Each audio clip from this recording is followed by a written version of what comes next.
What's that? What's this? What's that? This is a coil. What does it do? Shocks people. I know how that feels. No, so these little coils, right? I don't know if you've seen. On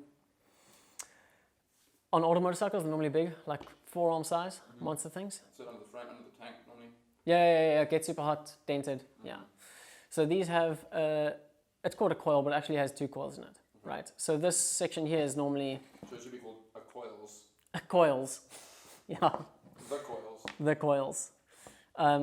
There's a little metal section, soft iron, if you remember high school physics. What's that? Good point.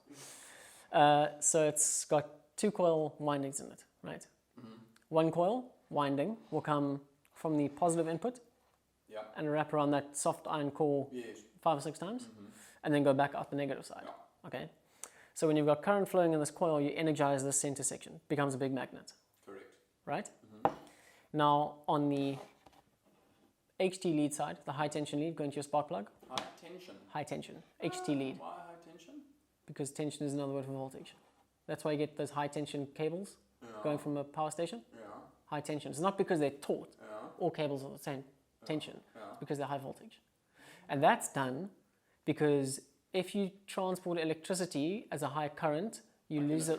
You can transmit electricity. Transmit electricity as a high current, you lose a lot of it through heat.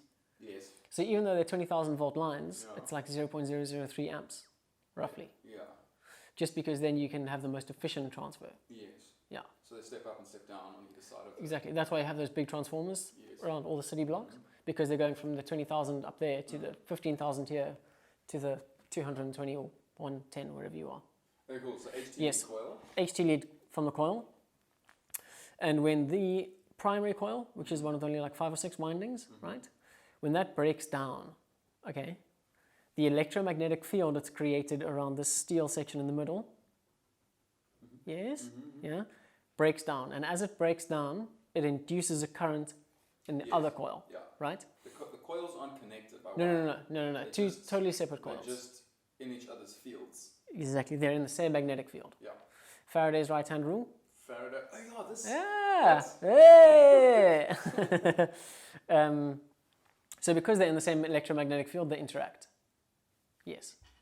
North. Right. Current.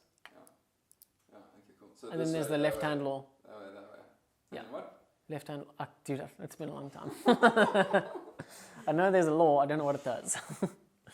But basically, because of the difference in windings between the primary and the secondary coil, the secondary coil's voltage is increased. Its windings is also diameter of copper? You can tweak little and tune things to get different things out. But because the windings are different, the current is different. Does that make sense? Yeah.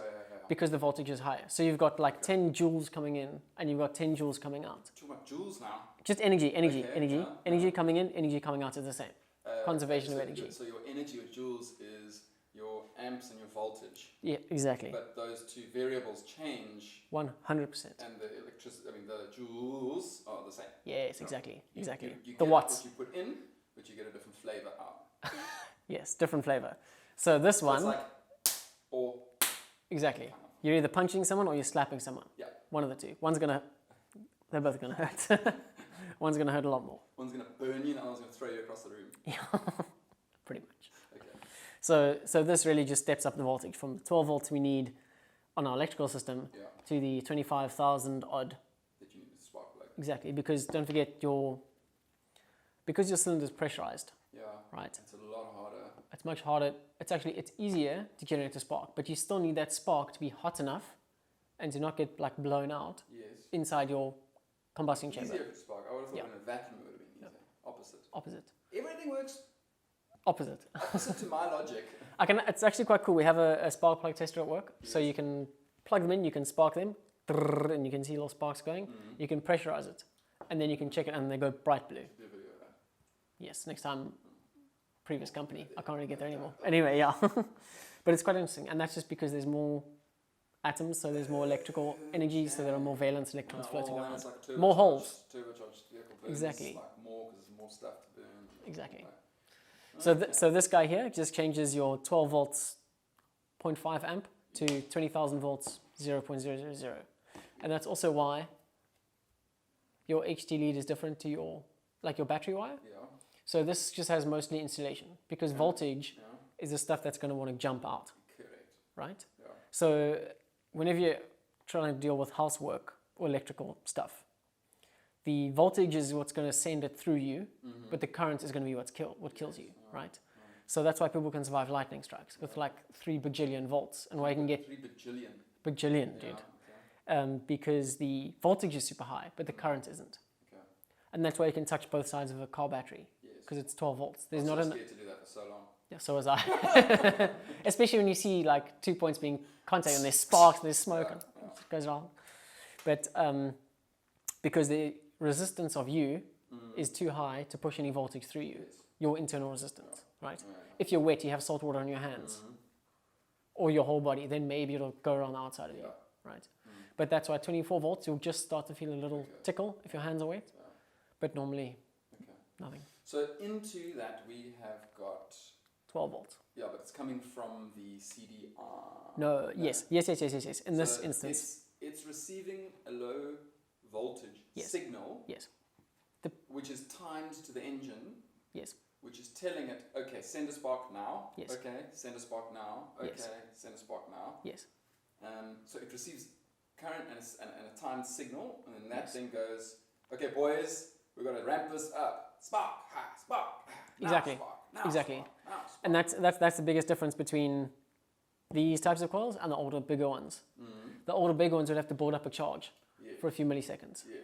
Whereas these ones, because the CDIs, capacitors charge ignition, the capacitors build up the charge. Okay. And they can charge up very quickly because they're more efficient. Yes. Right? Yeah. And because they can dump a huge amount of energy into this coil very quickly, you can end up with it not having to build up a charge in the coil. Yes. So you still got your 20 joules coming in, but instead of like those bigger, older coils would have 5 joules coming in for like a few milliseconds and then building up charge and then dumping it all instantly.